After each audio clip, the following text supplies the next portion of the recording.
Hello. How do you come on and talk about Jesus after that?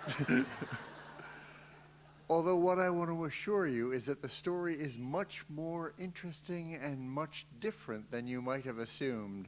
We assume that Jesus was a teacher of faith, that the guy taught salvation. You know the saying, Jesus saves.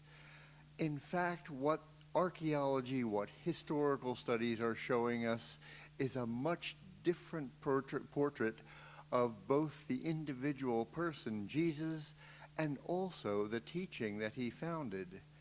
When he was alive, for the past 2 centuries of his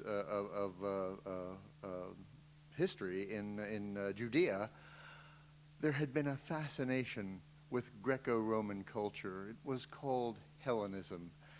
Many Jews hungrily embraced aspects of the Hellenic religion and the Hellenic culture. Many of them became athletes and performed and became interested in philosophy and tragedy. Those who followed Jesus were part of that movement called the Hellenic movement. They didn't get a lot of press until quite recently.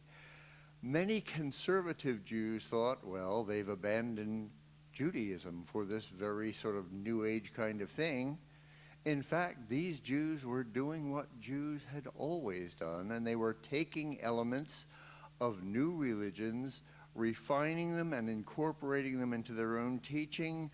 They had done it with the Sumerian teachings, they had done it with the Persian Zoroastrian teachings, and now they were doing it with the various Greek philosophical teachings, and especially the mystery religions.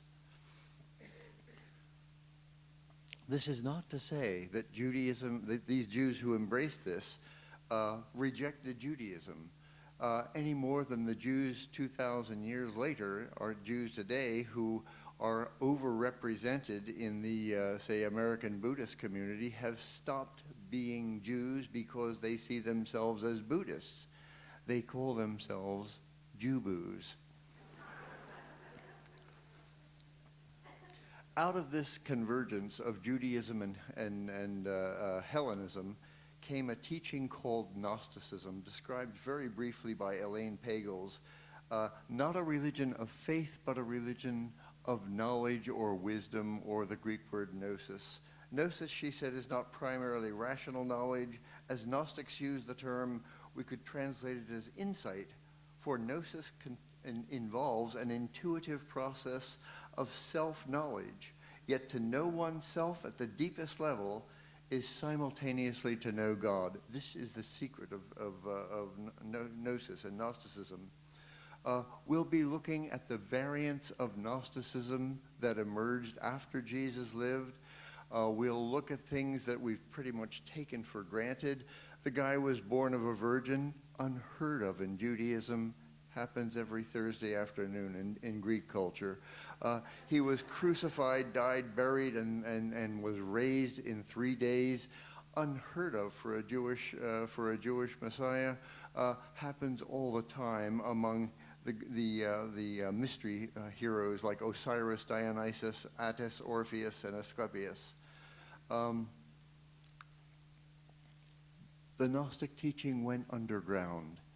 It became the basis of the mystical teachings in Europe that were oftentimes denounced as heresies. One of the things that we'll look at, we'll have a historical study, and we'll inquire into the ways in which those historical studies can inform our present-day understanding of what Christianity is about.